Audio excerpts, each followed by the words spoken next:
అయ్యయ్యో! ఎంత కష్టమొచ్చింది. పెండ్లై 4 రోజులే అయితున్నదట. ఇంట్లో కట్టిన మామిడి తోరణాలు ఇంకా వాడిపోనే లేదట.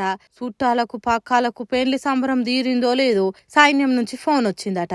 పక్క దేశానికి మనకు యుద్ధం జరుగుతున్నది, నువ్వు అర్జెంటుగా వచ్చేయి అని మాట్లాడిండ్రట. ఇంకేమున్నది, ఇంటిలిపాద ఏడుస్తున్నారు. అసలే బార్డర్ల యుద్ధం జరుగుతున్నది. అక్కడ నా కొడుకుకి ఏమైతుందో అని భయంతోని తల్లిదండ్రులు ఏడుస్తున్నారు. పుట్టింటి నుంచి మెట్టినింటికి వచ్చినప్పుడు ఎక్కేడ్చిన కొత్త కోడలి పిల్ల కూడా ఇప్పుడు అట్లనే ఏడుస్తున్నది. బార్డర్లు ఎట్లుంటదో ఏమో అని భయం కొద్ది దుఃఖంలో మునిగింది.